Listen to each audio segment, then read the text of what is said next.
ஏய், தேமுதிகாரன் மழையே விழுந்தாலும் மாற்று கொடியை கையில் ஏந்த மாட்டான். உயிரே போனாலும் தன்மானத்தை இழக்க மாட்டான். அவன் தாண்டா தேமுதிகாரன். இன்னைக்கும் பேரிடவு எங்கேயாவது ஒரு பிரச்சனைனா அங்க 2 பேர் நின்று சாப்பாடு கொடுப்பான். போய் கேளு. அவன் சாதாரண சைக்கிள் ஓட்டுறவன், ரச்சா ஓட்டுறவனா இருப்பான், இல்ல ஆட்டோ தொழிலாளியா இருப்பான், இல்ல கட்டட வேலை பார்ப்பான். அவன் 2 பேரும் சாப்பாடு கொடுப்பான். கேட்டா அவனை 2 பேரும் கேப்டன் கூப்பிட்டு இருப்பான். அதான்டா தேமுதிக.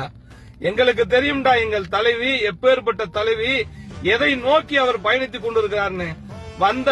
வந்த இந்த 60 நாளுக்குள்ளேயே கடலூர் மாவட்டத்துல ரத்த தான முகாம்களை கண் பார்வையிட்டோர் சிகிச்சையை நடத்தி அந்த மக்களுக்கு முன் உதாரணமா இருக்கிறாங்க.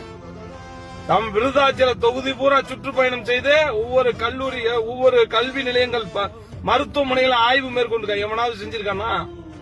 பூரா ரீல்ஸ் போடுறவன் தான் அதிகம். எங்கள் தலைவி அத்தனை பேத்துக்கு முதல் கட்ட உதவியாக பணம் எல்லாம் வாங்கிட்டு போய் கொடுத்து அந்த மக்களோடு நின்று ஆதரவு தெரிவிச்சு எல்லாவற்றுக்கும் முன்மாதிரியா இருக்கக்கூடிய தலைவிட ஆளுங்கட்சியாக திமுகவே வந்திருந்தாலும் அதை எதிர்த்து கேள்வி கேட்கக்கூடிய துணிச்சல் இருக்கக்கூடிய கேள்வி மாண்புமிகு புரட்சி தலைவி பிரேமலதா விஜயகாந்த் தான் இருக்கு. சர்வ சாதாரணமாக அமைதியா இருந்தா போதும். புரட்சி தலைவிக்கு எவ்வளவோ கோடிகளை கொட்டி குமிச்சிருவான். புரட்சி கலைஞர் அமைச்சிருந்தா அமைதியா இருந்தா போதும். ஜெயலலிதா கொட்டி குமிச்சிருப்பாங்க. ஆனா அதற்கெல்லாம் ஆசைப்படாமல் ஏய், தேமுதிகாரன் மழையே விழுந்தாலும் மாற்று கொடியை கையில் ஏந்த மாட்டான். உயிரே போனாலும் தன்மானத்தை இழக்க மாட்டான். அவன் தாண்டா தேமுதிகாரன். இன்னைக்கும் பேரிடவு எங்கேயாவது ஒரு பிரச்சனைனா அங்க 2 பேர் நின்று சாப்பாடு கொடுப்பான். போய் கேளு. அவன் சாதாரண சைக்கிள் ஓட்டுறவன், ரச்சா ஓட்டுறவனா இருப்பான், இல்ல ஆட்டோ தொழிலாளியா இருப்பான், இல்ல கட்டட வேலை பார்ப்பான். அவன் 2 பேரும் சாப்பாடு கொடுப்பான். கேட்டா அவனை 2 பேரும் கேப்டன் கூப்பிட்டு இருப்பான். அதான்டா தேமுதிக. எங்களுக்கு தெரியும்டா எங்கள் தலைவி எப்பேற்பட்ட தலைவி, எதை நோக்கி அவர் பயணித்துக் கொண்டிருக்கிறார்னு. வந்த இந்த 60 நாளுக்குள்ளேயே கடலூர் மாவட்டத்துல ரத்த தான முகாம்களை கண் பார்வையிட்டோர் சிகிச்சையை நடத்தி அந்த மக்களுக்கு முன் உதாரணமா இருக்கிறாங்க.